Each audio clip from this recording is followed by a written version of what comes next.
Oke. Di sore hari ini saya akan membaca secara singkat agenda kami pada hari ini. Kami akan mendengar sambutan oleh Bapak Konjen RI. Kemudian saya juga akan membacakan CV dari narasumber Ibu Lisa. Kemudian nanti kita juga akan ada kuis berhadiah untuk domisili khusus di Jerman. Kemudian acara akan ditutup oleh penutupan dan foto bersama. Baik, saya Atira, saya merupakan mahasiswa S2 di Erasmus University. Hari ini saya akan menjadi pemandu acara di acara sore hari ini. Kepada Bapak Acep Sumantri, saya perkenalkan untuk memberikan sambutan, Pak. Terima kasih. Baik, terima kasih Atira. Assalamualaikum warahmatullahi wabarakatuh.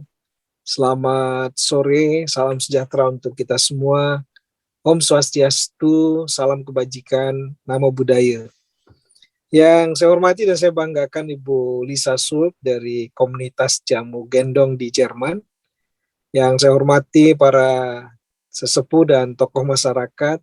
Saya melihat ada Pak Dr. Willy Wiranta Prawira dan serta forum Reboan yang berbahagia. Pertama-tama tentu marilah kita panjatkan puji dan syukur kehadirat Allah Subhanahu wa taala, Tuhan yang Maha Kuasa, karena atas rahmat dan karunia-Nya pada sore hari ini kita dapat bertemu dalam rangka menghadiri acara forum Reboan spesial yang kita adakan hari Sabtu, bukan pada hari Rabu. Dan ini kebetulan kita lakukan sore hari bertepatan dengan menjalankan ibadah puasa. Jadi ini adalah juga sekaligus kita ngabuburit sambil menunggu saatnya tiba buka puasa.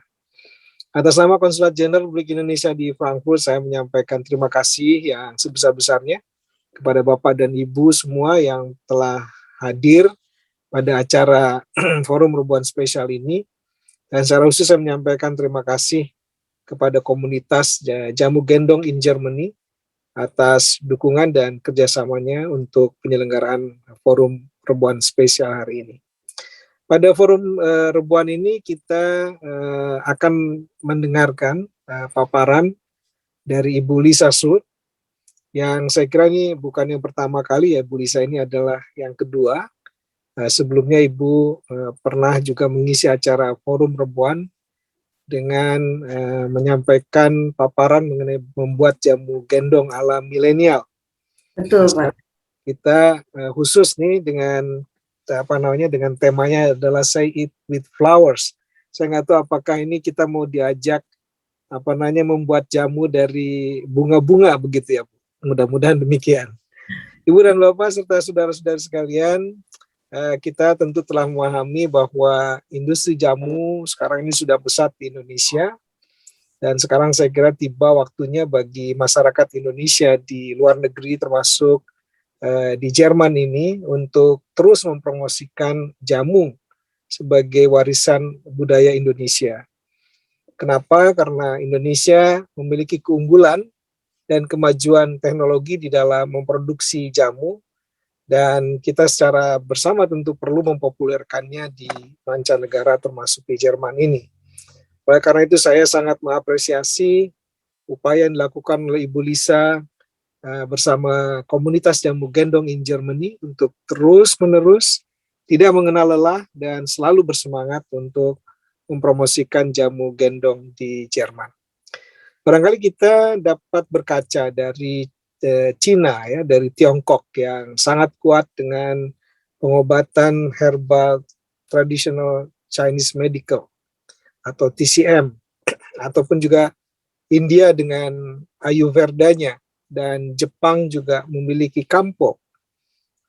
Negara tetangga kita Malaysia juga punya produk herbal tongkat ali. Nah, saya yakin Indonesia dapat menjadi negara yang kuat di bidang pengembangan obat herbal, sehingga ramuan jamunya mengalir melintas ke berbagai benua, menyehatkan masyarakat dunia. Karena Indonesia memiliki lebih dari 30.000 spesies tumbuhan maupun sumber daya laut dan Indonesia dapat menjadi pengekspor produk obat herbal terbesar di dunia. Namun faktanya sekitar 9.600 spesies tanaman dan hewan yang diketahui memiliki khasiat obat belum dimanfaatkan secara optimal sebagai obat herbal. Saya kira ini jumlah yang cukup besar dan merupakan satu potensi untuk pengembangannya di masa yang akan datang.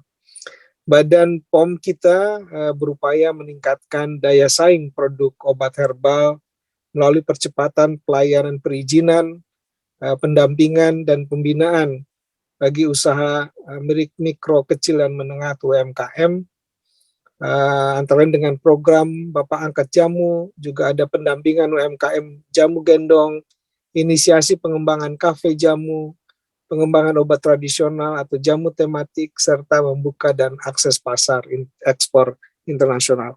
Oleh karenanya kami Konsulat Jenderal Republik Indonesia di Frankfurt tentu sangat mendukung berbagai upaya yang dilakukan oleh komunitas jamu gendong in Germany untuk terus mempromosikan jamu di Jerman, dan kita berharap nanti akan dapat meningkatkan ekspor herbal maupun jamu ke Jerman.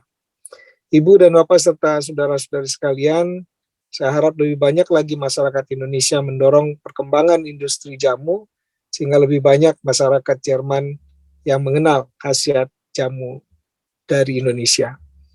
Semoga komunitas masyarakat Indonesia di wilayah kerja KJRI Frankfurt dapat terus memberikan kontribusi yang konkret di dalam mendukung pembangunan nasional dengan bekerja sama dengan berbagai mitra di tanah air, sehingga kita dapat melangkah lebih dekat lagi untuk mewujudkan cita-cita tersebut, antara lain melalui diskusi kita di dalam forum perempuan hari ini. Demikian kiranya yang ingin saya sampaikan. Sekali lagi kita berharap bahwa forum perempuan ini dapat memberikan manfaat untuk kita semua.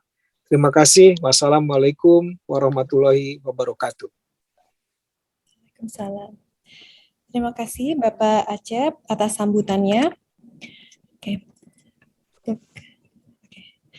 Kali ini saya akan membacakan CV dari Ibu Lisa Schulz dari Jamu Gendong in Germany. Ibu Lisa memiliki pengalaman di tahun 2015 menjadi Head of Medical and Treatment Department at Euromedica Group. Saat ini Ibu Lisa, based in Frankfurt, akan membawakan acara, juga akan memberikan acara terkait untuk kita belajar mengenai jamu yang ada di Indonesia. Baik, mungkin saya akan mempersilakan Ibu Lisa. Terima kasih. Halo, selamat sore semuanya waktu Jerman. Untuk yang ada di Jerman ya, kita ada di Central European Time. Terima kasih yang sudah berkenan hadir. Saya lihat ada beberapa yang saya kenal secara pribadi ya. Dan pastinya kembali saya mengucapkan terima kasih yang sebesar-besarnya atas dukungan yang diberikan oleh KJRI Frankfurt, terutama untuk bagian sosial dan budaya, dan pastinya arahan dan binaan yang selalu disampaikan kepada saya oleh pimpinan KJRI Frankfurt Bapak Acep Sumandri. Saya juga mengucapkan terima kasih atas kesempatan ini, karena saya berharap setelah program ini kita sama-sama bisa bikin jamu dari bunga di rumah ya. Nah, saya nanti akan lakukan, mungkin udah sempat di-share, udah disampaikan sama tim sosial dan budaya, ada Ibu Esti dan ada Mbak Talita yang menyampaikan bahwa kita akan praktek jamu dan kemudian kita bisa dapat resepnya. Dan kebetulan karena ini bersamaan dengan bulan Ramadan, di mana pasti beberapa kawan atau kenalan atau teman yang hari ini hadir sedang menjalankan ibadah puasa, jadi kita ceritanya hari ini ngabuburit ya. Nah, saya juga mau ngenalin Atira. Terima kasih Atira udah bersedia. Atira ini domisilinya di Belanda. Saat ini mahasiswa S2 dari Universitas Erasmus University dan bekerja sebagai sales associate di perusahaan Kutus-Kutus Internasional. Jadi mungkin sudah pernah tahu ya kalau Kutus-Kutus itu adalah produk oil dan sabun yang salah satu elemennya itu juga bunga. Jadi terima kasih nih Atira sudah meluangkan waktunya, udah kenalan sama kita di Jerman dari Belanda ya. Mungkin kalau boleh saya langsung lanjut aja. Nanti bantu Atira bantu slide ya, di slide ya. Jadi hari ini diskusinya masih berhubungan dengan tema jamu. Seperti kita sudah tahu, ada 8 elemen dari jamu. Salah satunya itu adalah bunga. Makanya judul hari ini itu Say It With Flowers, adalah jamu dengan menggunakan bunga-bungaan. Ini juga bersamaan dengan semi musim di Eropa. Slide. Kurang lebih yang nanti akan saya share ke teman-teman yang hadir pada hari ini itu adalah daftar isi, ada sekilas jamu gendong in Germany, apa itu komunitas kami, kemudian karakteristik dan klasifikasi bunga, kemudian ragam bunga di Jerman dan di Indonesia, komposisi dan formulasi dan cara olah dan penyajian. Nah, slide. Oke, sekilas komunitas jamu gendong di Germany. Jadi komunitas jamu gendong di Jerman itu adalah komunitas yang dibuat dengan latar belakang kerinduan dan kecintaan saya sebagai seorang ibu rumah tangga yang suka jamu, tapi makin lama juga rasa nasionalisme yang makin baik, yang tumbuh bertambah kuat karena tinggal di negeri orang. Nah, sekarang visi dari jamu gendong sendiri dengan latar belakang yang tadi sudah saya sampaikan adalah menduniakan jamu, membawa jamu ke dunia internasional sebagai salah satu brand Indonesia. Itu adalah harapan dan visi dari komunitas kami saat ini. Slide. Oke, kalau misalnya ngomongin karakteristik dan klasifikasi bunga ya, kita bilang ada Say It With Flowers. Say It With Flowers ini macam-macam. Kita tahu kalau misalnya dalam bunga itu keseharian kita pakai untuk dekorasi, untuk masak, untuk kecantikan, untuk pemeliharaan kesehatan gitu ya. Dan bunga itu sangat dekat dengan segala sesuatu yang berhubungan dengan hal-hal yang sangat dekat dengan keseharian kita, dengan kesehatan kita. Dengan contohnya gini, kita mau mengucapkan terima kasih atau kita mau mengucapkan selamat, atau seorang suami atau istri mengungkapkan rasa kasih sayangnya dengan bunga, atau seorang wanita ingin memanjakan dirinya dengan mandi bunga, atau seorang pria menaruh tanaman bunga atau tanaman hias di meja gitu ya.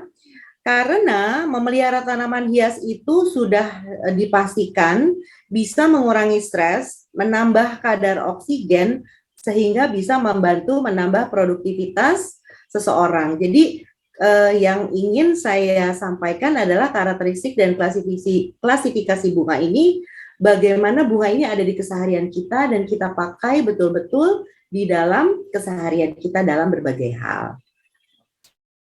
Lanjut.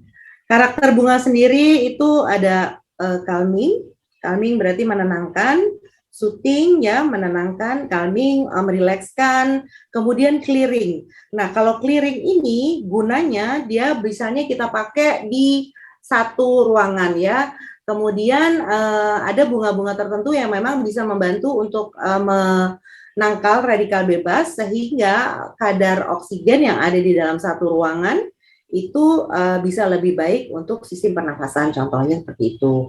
Kemudian relaxing, aroma-aroma tertentu memang sudah ada pembuktian secara ilmiah bahwa dia bisa membantu merilekskan, seperti contohnya lavender. Kemudian ada beberapa bunga yang memang dioleskan kepada kondisi-kondisi penyakit saraf tertentu. Kemudian ada beberapa bunga memang yang sudah dipakai untuk penyembuhan. Tadi saya sangat senang sama Bapak Acep sudah disampaikan bahwa ada metode pengobatan di luar negeri yang memang sudah dipakai dan sudah diakui dan diresepkan sama seseorang yang disebut tabib atau healer dan punya kedudukan yang serupa dengan para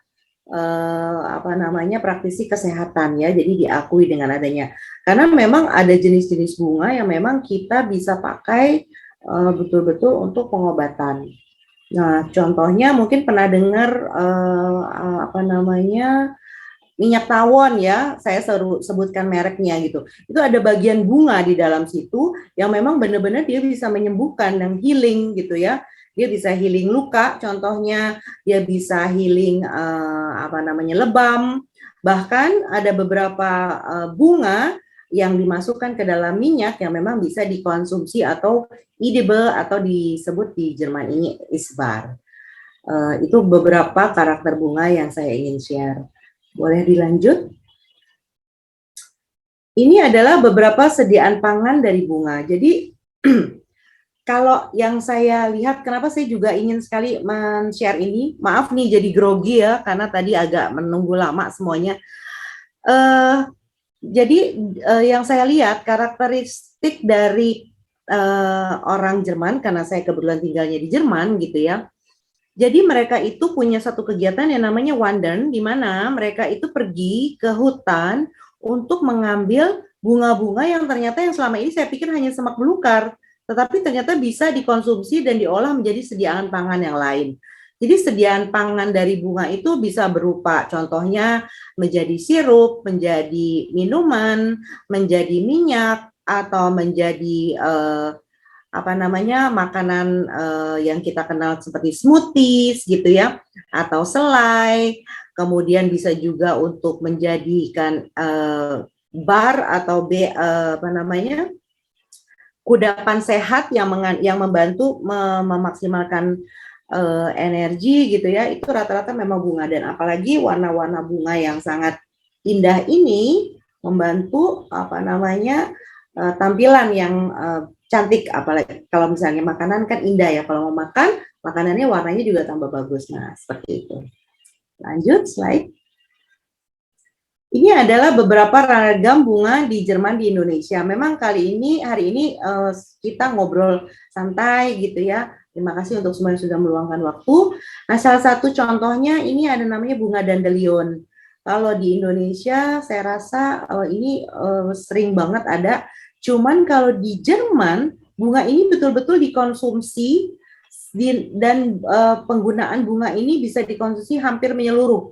Jadi bisa dipakai batangnya, contohnya bisa dipakai daunnya, bisa dipakai bunganya, dan ini bisa dipakai sebagai salad, diolah menjadi teh, contohnya untuk dicampurkan kepada minuman-minuman, atau dipakai juga sebagai bagian dari treatment kulit gitu, untuk pemeliharaan kulit contohnya. Lanjut. Kalau pernah tahu bunga sepatu, hibiscus, nah ini juga salah satunya.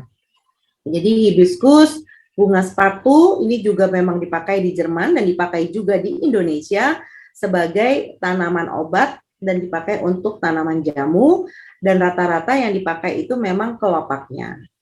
Slide. Ini bunga rose, saya yakin sudah banyak yang tahu, bunga rose yang kita pakai hanya kelopaknya. Jadi rata-rata memang kalau untuk bunga mawar atau rose kita pakai untuk kelopaknya, itu bisa dibikin jadi teh, untuk minuman, untuk produk kecantikan dan lain-lain. Lanjut. Yasmin ya, ada anekdot lucu kalau di Indonesia. Yasmin itu suka diidentikan sama hal yang berbau horor gitu ya. Tapi sebenarnya Yasmin itu betul-betul jadi salah satu bunga yang ciri khas Indonesia karena tidak bisa tumbuh di banyak tempat. Jadi negara kita yang tropikal yang ada di garis Ekuador adalah salah satu negara di mana Yasmin bisa tumbuh atau bunga melati bisa tumbuh dengan subur. Slide.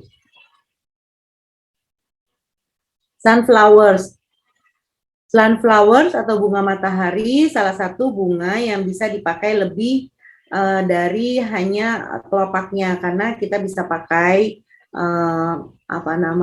bijinya bunga matahari, kemudian dari batangnya itu bisa diolah untuk menjadi minyak di luar kelopaknya yang kita memang bisa pakai. Slide.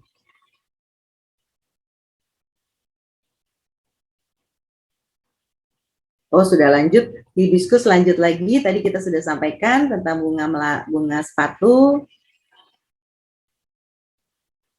Bunga violet ya, mungkin teman-teman udah tahu di Jerman ini bunga violet banyak sekali ya, bunga tempuyung namanya kalau di Indonesia. Lanjut slide. Nah, ini adalah komposisi dan formulasi.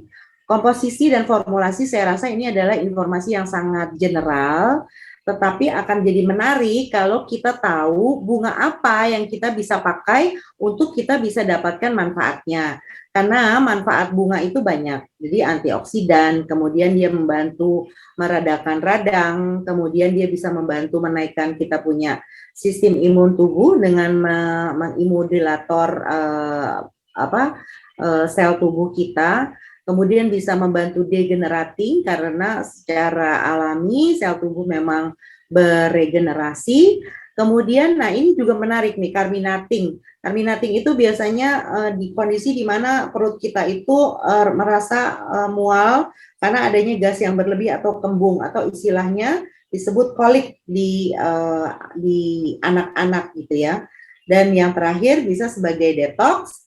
Nah, info atau komposisi boleh ya sebelumnya ini semuanya rata-rata dimiliki oleh semua bunga, tetapi kembali lagi yang jadi menarik jika kita tahu bunga apa yang kita mau pakai gitu ya, bunga apa yang kita mau gunakan.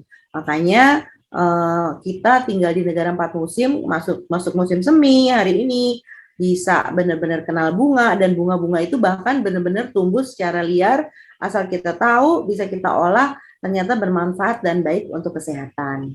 Lanjut.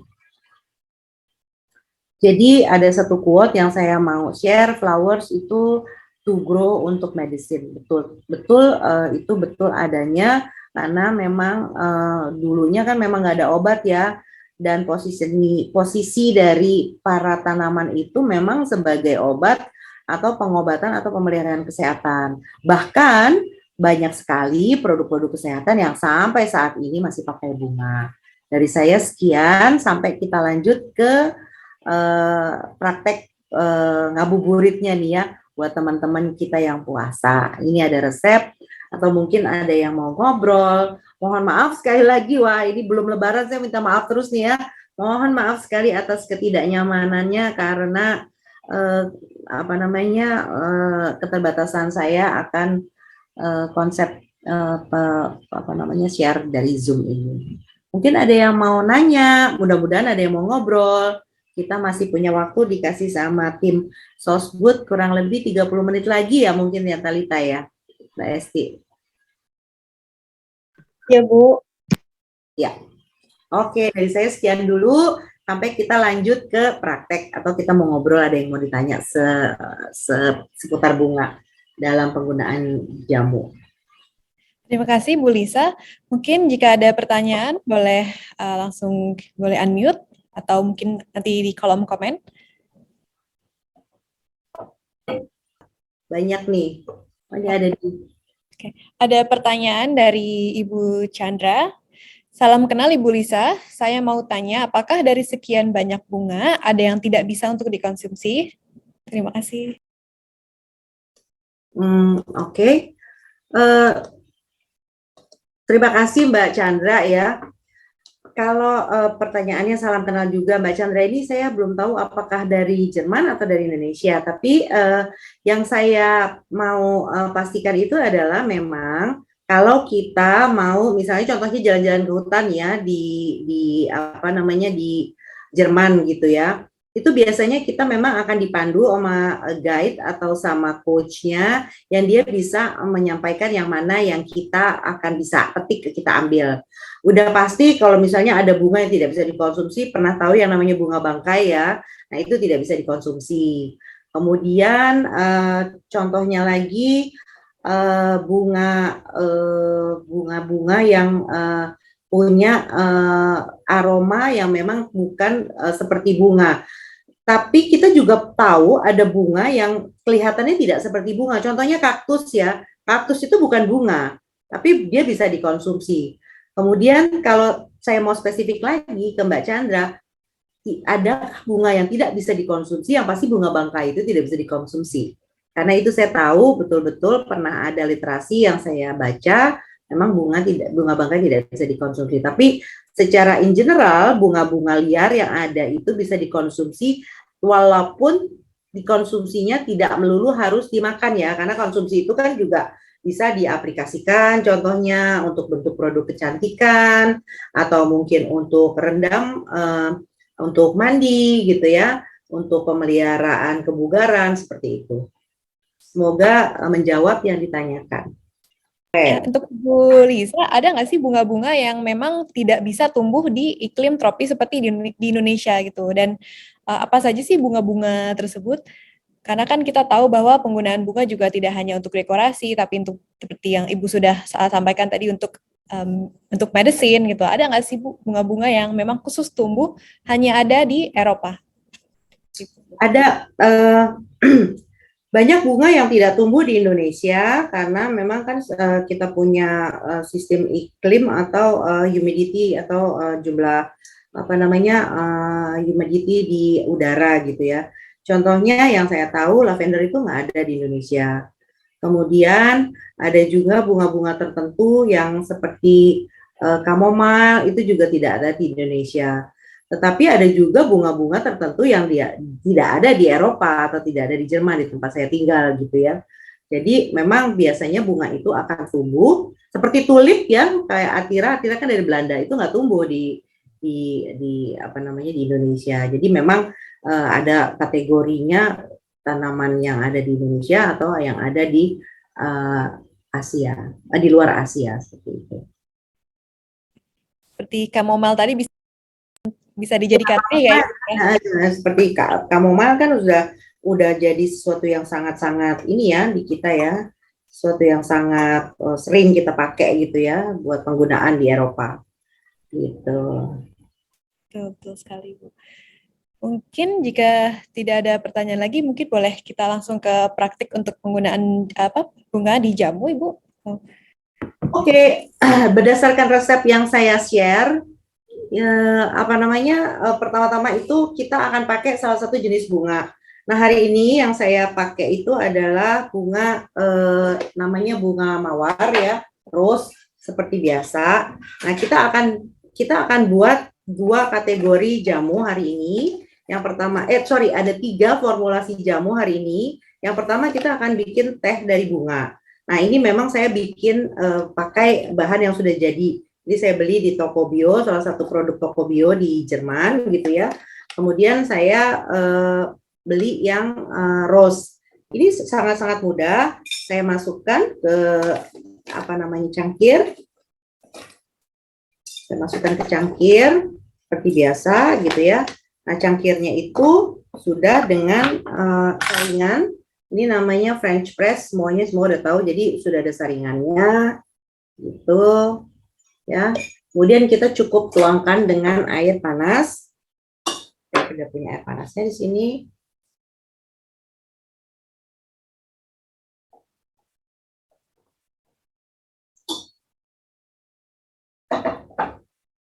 Terus kita tunggu sampai dia warnanya keluar ya. Tapi yang paling utama bukan sekedar warnanya hanya keluar, tapi kita tunggu sehingga khasiat yang ada di rose ini keluar. Kemudian saya akan masukkan 3 buah cengkeh. Cengkeh ini saya masukin. Oke, setelah itu saya taruh di pisah. Selanjutnya saya akan mudah-mudahan benar-benar bisa dipraktekin ya.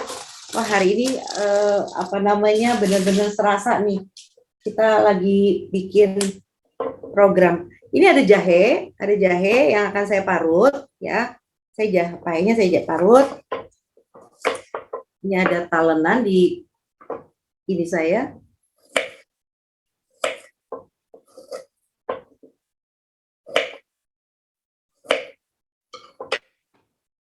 Pada saat saya parut jahe, parutannya ini hasil dari parutan jahe itu akan saya tambahkan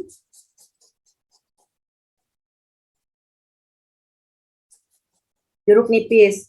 Jadi jeruk nipis itu dia karena sifatnya asam, dia akan selalu bantu untuk mencegah terjadinya oksidasi ya, sehingga enzim yang ada di jahe ini bisa tetap kita pakai. Ini ada jeruk nipis, saya potong, saya taruh di jahenya.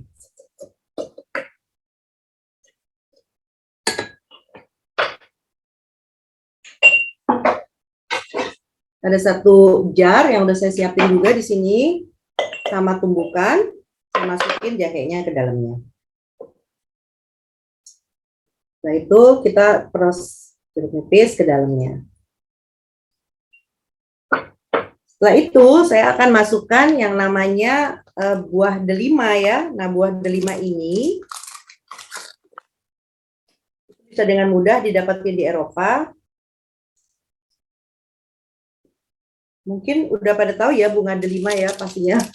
Ini buat resep. Ini buah delima. Buah delimanya saya masukin.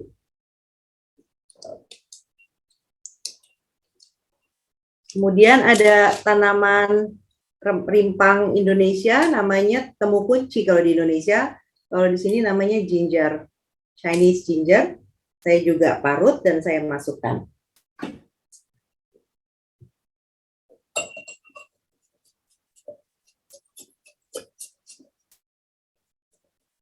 Perlu dikasih informasi juga, apa yang kita hari ini sama-sama praktekkan, ini adalah produk pangan yang sediaan yang bukan bersifat pengobatan.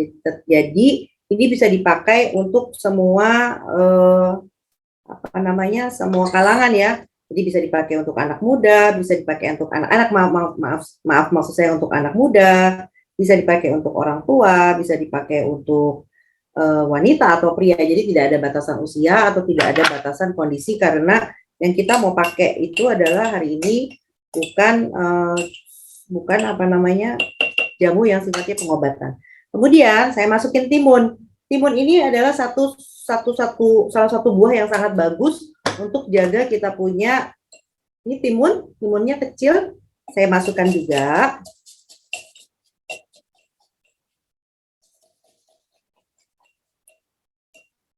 Coba saya bikin lebih tinggi.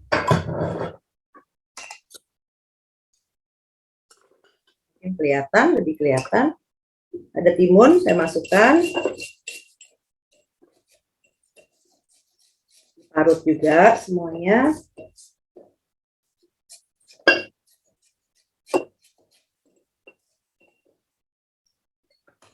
Kemudian ada daun mint yang saya juga masukkan di resep.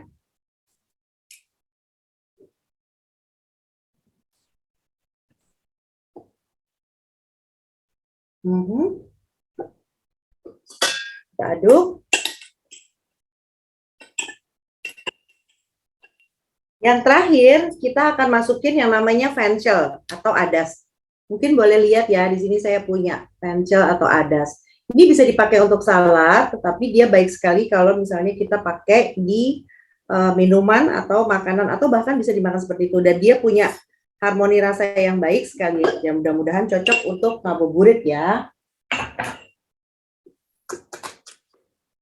Ada Mas Randy nanya, salam kenal Bu Lisa, salam kenal. Saya mau tanya nih, situasi pandemi, ada resep jamu yang bisa direkomendasikan untuk meningkatkan imunitas tubuh.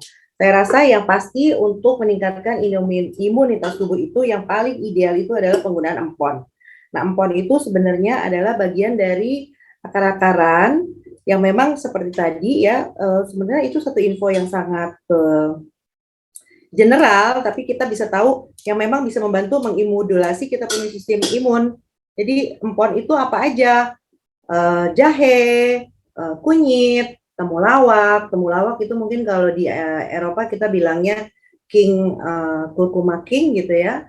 Kemudian kita pakai kencur, kemudian kita pakai tadi si temu kunci. Jadi semua kategori empon itu dia memang paling sudah terbukti ya, bahkan di Indonesia waktu era pandemi sangat-sangat booming ya, setiap kalangan baik medis dan non medis mereka memang merekomendasikan untuk mengkonsumsi empon gitu. Nah, satu lagi yang paling baik bisa dikonsumsi secara reguler itu adalah penggunaan lada hitam.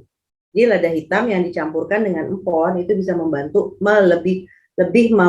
membantu kita untuk untuk lebih kuat. Walaupun memang tidak ada batasan apakah kita tetap akan bisa corona atau tidak, tetapi paling tidak membantu kita untuk lebih kuat. Mungkin bisa memenuhi pertanyaannya Mas Randy ya. Kategori empon, benar. Oke, yang terakhir saya akan masukin, masih di resepnya, masih masuk, terakhir masuk nanas.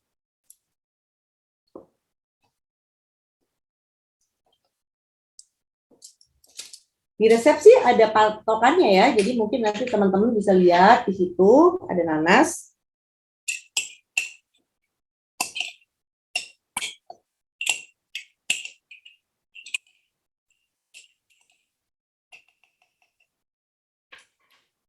Mau diparut nanasnya boleh, tapi kalau saya aduk gini.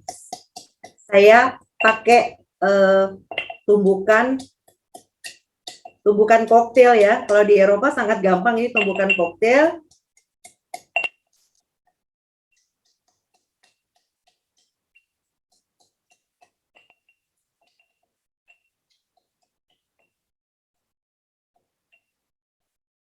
Dari situ kita baru dapetin warna yang bagus, yang warnanya pink karena ada campuran biji dari buah delima.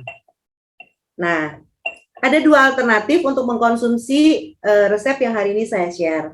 Apakah mau langsung dikonsumsi seperti salad atau kita peras untuk jadi sari? Itu ada dua pilihan.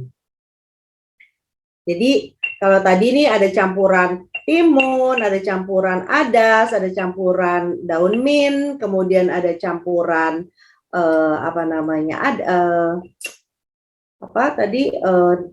kunci gitu ya. Nah, kenapa ini dibilang jamu bunga? Ingat tadi teh yang dari bunga rose ini, teh dia punya sifat yang beda sama kopi. Kalau kopi kan emang kita baiknya konsumsi pagi karena kan dia bisa kick metabolism. Jadi kita bangun gitu ya. Oh iya nih baru bangun tidur minum kopi jadi kita segar. Nah, teh itu dia punya efek calming. Jadi beda, kerjanya beda. Makanya ini bisa dikonsumsi walau untuk pagi atau untuk sore hari gitu loh. Jadi harapannya dia tidak akan membantu, tidak akan menghalangi batas waktu tidur kita. Jadi kita bisa minum teh ini, kita campur sendiri atau ingat juga dari di teh ini ada cengkehnya nih. Nah, ini saladnya. Bisa dimakan seperti ini langsung atau bisa diperas atau disaring untuk jadi di-share. Untuk jadi sari gitu ya. Yang ketiga ada namanya sorbet. Sorbet itu sebenarnya gampang sekali. Saya cuma bikin dari santan, gitu ya, dari santan, kemudian ditambah gula Jawa, ya di takarannya ada, kemudian ditambahkan lagi kurma, kemudian dimasak perlahan sampai kita dapat tekstur seperti ini. Teksturnya terus terang, dia akan jadi seperti sorbet, karena sorbet itu bukannya sirup, jadi sorbet itu ya teksturnya lebih kental, ya mungkin kalau dilihat seperti ini. Nah, 3 resep yang saya share hari ini itu sangat-sangat ideal untuk memenuhi kebutuhan kita kalau misalnya yang lagi pada puasa nih, ya kan? Karena kan kalau habis buka puasa ada batas waktu juga untuk tubuh kembali menerima dan kembali siap bekerja untuk mendigest dan lain-lain. Saya rasa dari saya cukup sekian. Nanti mudah-mudahan resep yang hari ini kita share bisa dipraktekkan di rumah. Terima kasih Atira. Terima kasih Bu Lisa. Wah, banyak sekali nih manfaat dari jamu dan teh yang sudah disebutkan oleh Ibu Lisa. Nah, kemudian acara selanjutnya adalah acara kuis berhadiah. Nah, sebelumnya saya akan membacakan persyaratan nih. Persyaratannya untuk para peserta kuis harus berdomisili di Jerman. Nah, nanti akan ada hadiah menarik bagi 5 peserta yang dapat menjawab paling cepat Nanti saya bacakan pertanyaan-pertanyaan tersebut. Untuk jawabannya boleh langsung di kolom chat. Baik, akan saya mulai. Oke, jadi di sini ada 5 pertanyaan, Bapak dan Ibu. Oke, udah siap belum nih semuanya? Karena saya akan membacakan, jadi para peserta harus cepat-cepatan ya untuk ketik di kolom chat jawaban tersebut. Dari hasil diskusi kami hari ini. Pertama, apa karakteristik dari bunga? Apa saja karakteristik dari bunga? Mungkin tadi sudah disebutkan ya oleh Ibu Lisa, ada 5 karakteristik dari bunga. Mungkin boleh disebutkan minimal 2. Karakteristik bunga tuh tadi banyak ya, yang tadi kan sempat saya share itu, ya ada efek manfaat kesehatannya sehingga kita bisa bagaimana gitu ya. Oh kayak waktu ya siapa tuh? Ada namanya Mbak Kalila. Mbak Kalila jawab. Mbak Kalila jawab. Oke, baik. Oke, ada lagi nggak yang jawab? Mbak Kalila tambah 1 lagi biar benar jawabannya. Nanti dapat hadiah dari tim Sosbud Sosial Budaya KJRI Frankfurt.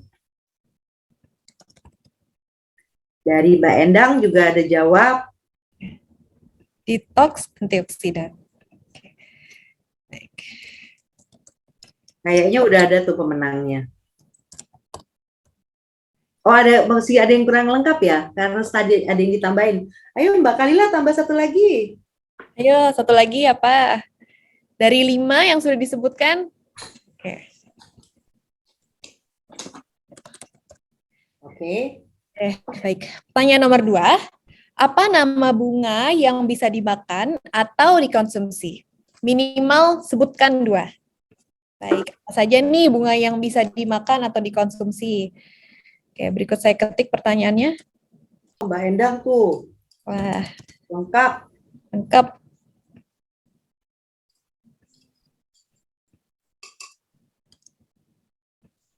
Kalau hari ini lagi deket sama saya nih, wangi sekali bunga teh mawar ini. Untuk buka puasa nanti. Ngabuburit nih, masih banyak yang puasa ya. Kemudian ini ada saladnya juga udah jadi yang tadi. Ada Dr. Willy menyebutkan rose dan bunga matahari. Dan Ibu Chandra ada taruh jawaban di kolom chat. Baik. Saya hitung mundur, jika tidak ada jawaban lagi, saya akan lanjut ke pertanyaan berikutnya. Pertanyaan nomor 3, apakah sediaan pangan yang dimodifikasi dengan memakai bahan jamu? Mungkin dari yang sudah kami diskusikan hari ini, apa saja sih pangan yang bisa kita konsumsi dengan memakai bahan jamu? Mungkin saya bisa taruh di halaman kolom komen. Mbak, jahe sama kunyit. Jahe sama kunyit. Oke, saya catat dengan Ibu Bude. Bude. Selamat siang Mbak Lisa. Hai Mbak Bude, makasih ya Bude udah hadir Sami-sami. di acara hari ini. Pak Ade. Iya, sami-sami. Ya. Pak Willy, makasih juga udah hadir hari ini ya.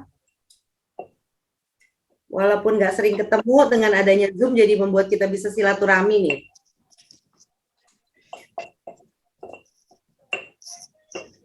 Iya, sejak tadi kita udah ada, tapi nggak nyalain video. Iya. Enggak apa-apa Mbak, ngikutin. Nanti buka puasa nih. Makasih Mbak Lisa. Iya, makasih Bude. Sami-sami. Baik, adakah mungkin jawaban dari para peserta yang lain? Baru satu nih, baru Ibu Sulastri yang sudah menjawab. Nomor 3 ya pertanyaannya ya, sediaan pangan yang modifikasi dengan memakai bahan jamu. Saya boleh kasih ini nggak? Boleh kasih bocoran nggak? Ciri-cirinya. Jadi kan kalau misalnya kalau tadi saya sempat sampaikan ya, jadi jamu itu kan tidak hanya sesuatu yang melulu kita bisa minum, tapi bisa juga kita pakai, kita oles ya, seperti lulur gitu kan, minyak. Tapi bisa juga kita pakai untuk alternatif makanan yang namanya sediaan pangan. Sediaan pangan yang pastinya juga ada di nutrisinya gitu ya. Nah kalau pagi kan biasanya buru-buru. Orang kan kalau makan roti biasanya ada tambahannya. Nah itu salah satu contohnya. Kemudian pengganti minuman yang tidak hanya sebagai rasa tapi memang ada nutrisinya. Itu biasanya kita blender ya. Kita bukan blender. Tapi kalau karena saya mengusung tema apa namanya safe, efisien, saya nggak mau pakai penggunaan listrik. Jadi selalu saya apa namanya proses dengan menggunakan tools yang manual. Karena memang untuk dikonsumsi sendiri. Nah, ada tuh yang pagi-pagi suka diminum sama orang-orang yang mau berolahraga. Itu biasanya langsung jos, booster, energi. Ayo tuh udah ada bocoran-bocoran. Nah, apa sajakah sediaan pangan yang bisa dimodifikasi dengan memakai bahan jamu seperti yang tadi sudah diberikan hint oleh Ibu Lisa? Kira-kira nih kalau pagi-pagi kita mau berangkat kerja atau berangkat sekolah, nah apa aja sih itu bahan makanan yang kita jadi oles di roti. Oh jadi main lagi silang nih hari ini. Mungkin dari para peserta boleh disebutkan di kolom komentar. Baik, pertanyaan keempat. Apa konsep ideal mengonsumsi jamu untuk mendapatkan manfaat? Oke, saya ketik di kolom komen. Oh, dari sebelumnya ada jawaban ya dari Dr. Willy sebagai minuman teh katanya. Tapi ini sepertinya kirimnya ke saya, ke direct message ya. Pertanyaan nomor 3 tadi dijawab oleh Dr. Willy sebagai minuman teh. Oke. Pertanyaan nomor 4 nih belum ada yang jawab. Oke. Kami masih menunggu para peserta untuk menjawab apa konsep ideal mengonsumsi jamu agar kita mendapatkan manfaat. Contohnya apa ya? Nanti dikasihin lagi. Mungkin penggunaan titik-titik-titik. Nah, tuh apakah konsep ideal agar kita dapat mengkonsumsi jamu supaya kita mendapatkan manfaat dari jamu tersebut? Kalau gitu saya coba ganti ya, mungkin kan karena tadi kita ada masalah teknik cukup lama gitu, keterbatasan saya untuk bisa menampilkan. Jadi sudah ada 3 jawaban. Yang pasti pertanyaan yang pertama itu yang menang. Oh, dari Bapak Dimas ada jawaban Ibu? Menggunakan bahan yang benar dan dosis yang benar. Oke, baik. Kita tampung dulu jawabannya. Mungkin dari Ibu Lisa ada penjelasan lebih lanjut, Ibu? Thank you. Saya cuma mau sampaikan ini kayaknya sudah ada pemenang-pemenangnya nih. Karena yang pertama tadi karakteristik dari bunga itu dijawab dengan baik sama Mbak Kalila Yuniarto. Kemudian nama bunga yang bisa dikonsumsi dijawab dengan baik oleh Mbak Endang. Setelah itu sediaan yang dimodifikasi dengan memakai bahan jamu minimal 2. Tadi yang sudah jawab kan namanya Pak Willy ya. Teh kurang 1 Pak Willy, ayo jawab 1 lagi Pak. Nanti dapat hadiah dari KJRI. Terus yang 4, yang pertanyaan keempat itu juga benar menggunakan bahan yang benar dan dosis yang benar. Ini sih benar-benar satu hal yang sangat-sangat jadi jadi bukan ilmu sih, informasi yang sangat general. Tetapi kan kita juga tahu apapun yang berlebihan itu akan tidak baik. Jadi betul yang disampaikan bahan yang benar dan dosis yang benar. Kemudian kita juga tahu ada jamu yang dipakai contohnya diminumnya pagi, ada jamu yang diminumnya malam, ada jamu yang memang mau diminumnya sebelum tidur, atau emang ada jamu yang diminum sebelum kita memulai aktivitas. Kalau tadi di teh bunga yang saya buat ini yang menggunakan mawar, itu saya tambahkan cengkeh. Cengkeh itu dulunya salah satu rempah yang paling dicari sehingga negara kita disamperin ya sama banyak negara lain. Nah, cengkeh ini juga baik sekali jika dikonsumsi dalam perut kosong. Jadi misalnya nih teman-teman yang habis berpuasa, apalagi berpuasa di Eropa yang yang hampir 15 jam ya mungkin sekarang karena waktu summer gitu ya. Nah, dalam keadaan perut kosong idealnya memang mengkonsumsi teh, dan adanya si cengkih di dalam ini dia memang membantu untuk mengkalmingkan ya si cengkeh itu sendiri. Kemudian cengkeh juga itu sudah terkenal dipakai pada bahan-bahan pastiles. Jadi untuk pastiles itu jadi untuk odor atau aroma ya. Jadi zaman dulu kan mungkin belum ada pasta gigi. Jadi untuk orang-orang dengan kasta yang seperti dulu masih ada strata, itu pakai cengkeh itu mengunyah cengkeh itu menunjukkan ke strata sosial mereka di masyarakat. Seperti itu. Kita udah dapat 3 pemenang, berarti Pak Willy tambah 1 lagi biar menang nih Pak. Bukannya dikasih tahu, tapi saya tahu Bapak pasti tahu. Jadi ada Mbak Endang, ada namanya tadi Mbak Kalila, kemudian pertanyaan yang 4 juga udah dijawab ya kayaknya ya. Ya, oleh Bapak Dimas. Kita masih ada 1 pertanyaan lagi, Bu. Pertanyaan terakhir. Oke. Nah, seru banget nih pertanyaan yang terakhir. Kira-kira apa saja alternatif tambahan nutrisi dalam jamu di luar tanaman obat yang digunakan?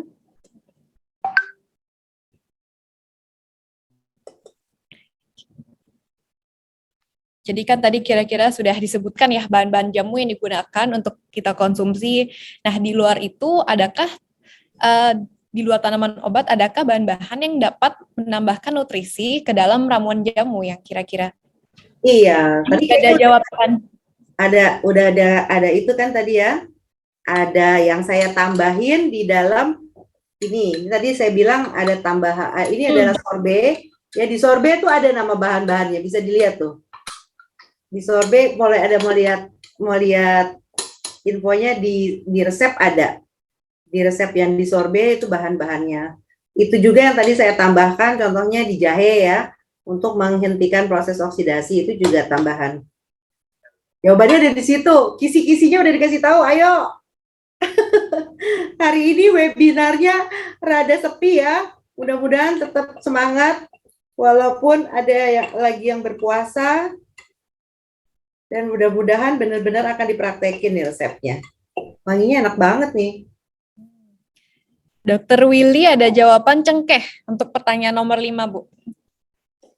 Nomor 5, cengkeh. Pak Willy, kalau cengkehnya sendiri kan udah masuk tanaman obat, Pak. Tapi kayak tadi saya lagi peres jahe, tambahin sesuatu. Kemudian sorbetnya saya tambahin sesuatu. Kalau pada mau lihat di chat, ada di resep, itu udah ada tuh. Kisi-kisinya di situ bisa dijawab. Apa aja sih yang bisa kita tambahin. Contohnya ini formula sorbet ini ada beberapa macam nih.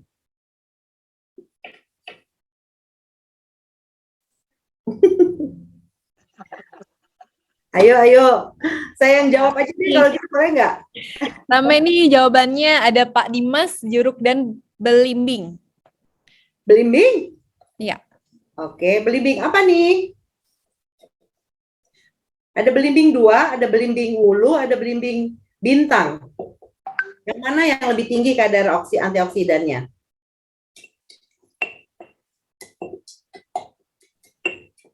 Kemudian ada jawaban dari Bapak Randy, jahe dan timun. Apakah benar, Ibu Lisa? Jahenya belum benar, timunnya udah benar. Oke, mungkin tambah 1 Bapak Randy untuk melengkapi jawabannya. Jahenya timunnya udah benar. Udah benar ya. Dari Ibu Endang ada jawaban buah delima, daun mint, timun, dan kurma.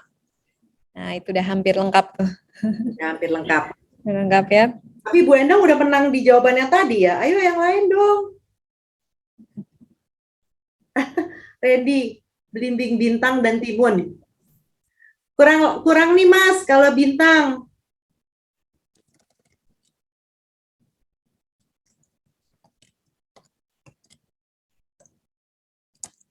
Mas Dimas juga udah jawab.